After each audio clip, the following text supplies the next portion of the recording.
related to the other numbers in your reference. The most important ones to look at for the distribution is the spread and the center shape.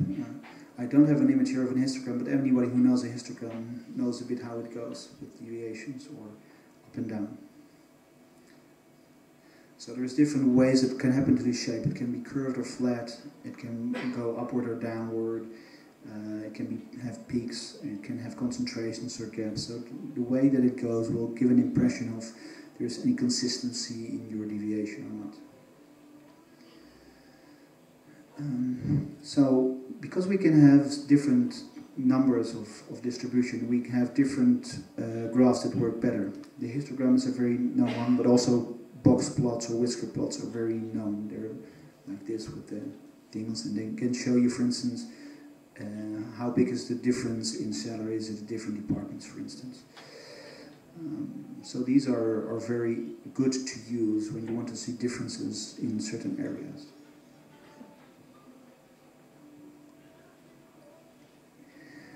And here are some of the best practices. You can see you have to keep your intervals consistent. What does it mean? For instance, if you're looking at something over periods of years, you don't want to first look at 3 years and then at 10 years and then at 5 years, because your results will not be easily to compare. You have to compare to 5 years, 5 years, 5 years, for instance. So your comparison is correct. That's what they mean with this first one.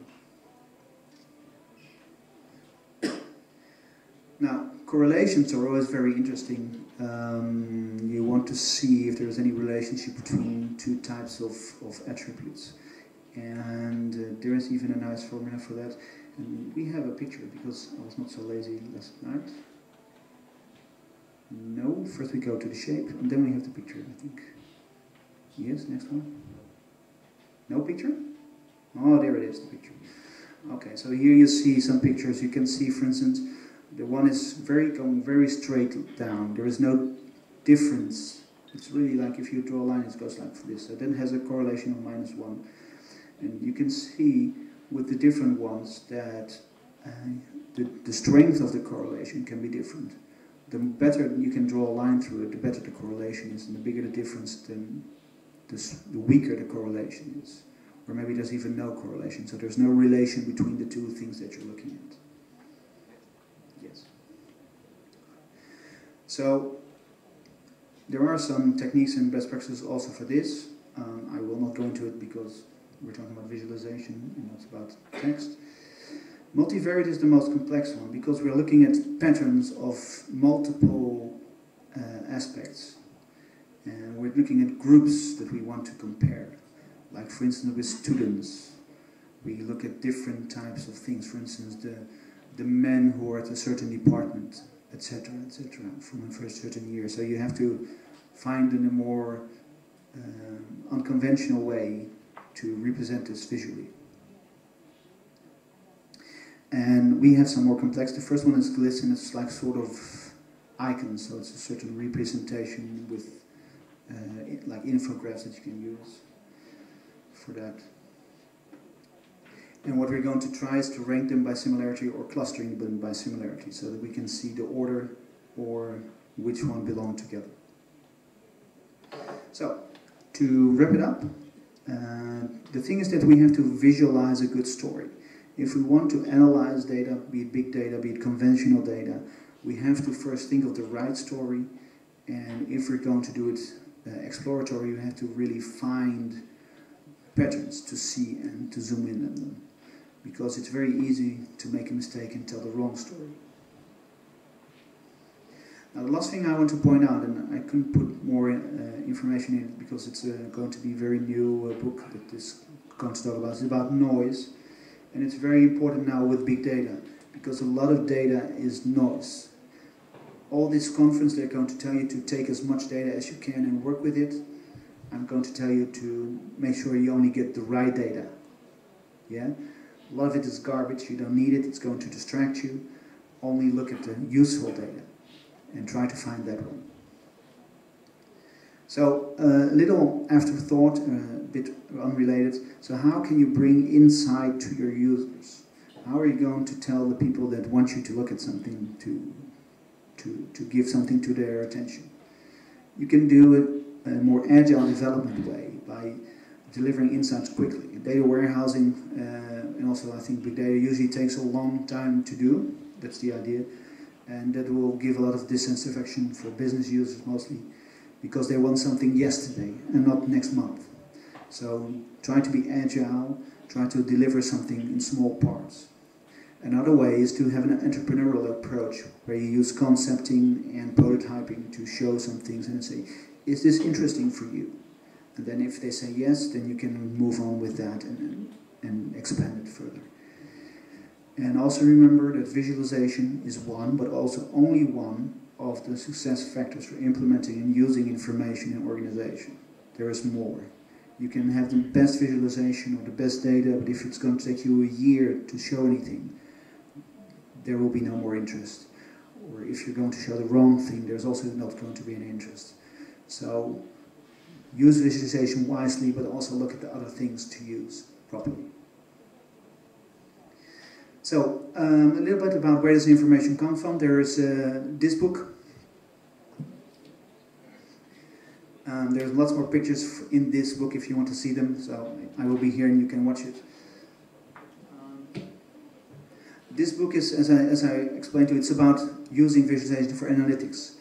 Stephen Few, the author, also made some books about more traditional visualization, but this one is really about what we just talked about, with analyzing data, be it big data or normal data, and getting the right story out of it. And the other one that is sadly coming in 2 weeks is about what we talked about, the noise. You know, there is big data, but we're trying to deal with this big data, but a lot of it is not useful, it has no value. So we have to start to see what is really valuable and what not. Okay. Thank you very much for nice presentation. And please, questions. Пожалуйста, на любом языке. I'll tell it's a microphone, so the others could hear us. So you said we need to choose a small amount of data, not to work with big data, right? So what are the useful techniques to do it? Like principal component analysis, multi-dimensional scaling. Maybe you can name some useful techniques to explore data efficiently. Thank you. So the things that I said are about size of data is firstly only look at the interesting data. So maybe you start with a very large amount of data, but you have to, for instance, by using visualization, see what is interesting. If you have a lot of noise that goes like this and then you see something there, then you have to go there. Yeah. Maybe you also already know before what you want to see, so you can start to look at that. And also what I showed in the picture, which I cannot see now because they already closed my presentation, is that you can use analysis tools like R and other things to prepare your raw big data. And you will have to see for yourself, and that's also part of being a statistician, which type of analysis you have to use on your raw data to get the type of result that you want. So I'm not going to speak with you now about this. There is much better people here to tell you about which one to use, but the idea is that you put a tool like R and prepare your analysis, and with the results of the analysis you go use Visualize it. Is that enough answer for your question? Okay. Если кто-то не понял, я могу пояснить, что, на мой взгляд, ответ заключался в том, что перво-наперво нужно обращать иметь механизм, так сказать, концентрации на тех участках данных, которые вам интересны в первую очередь, а второе, ну и соответствующие методы могут применяться. И второе, это если вы знаете, то есть если у вас какая-то цель, если это не просто эксплоратор и такой, вы просто смотрите и думаете, что же это такое. Если вы смотрите на что-то более конкретное, то вы имеете уже что-то в виду, и поэтому на этом можно сконцентрироваться опять же и применяя соответствующие методы выделить. Ну, я так это понимаю, во всяком случае. Еще вопросы, пожалуйста. Да, пожалуйста. Как хотите, слева.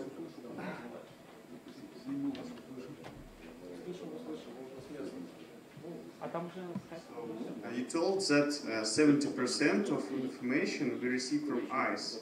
And have you any experience with visualization using another 30%? Something like visualization using sounds or different types of human things? Well, the problem with visualization is it's about showing things, so you have to use the eyes. Of course, there is things that you can do with sound also, but probably what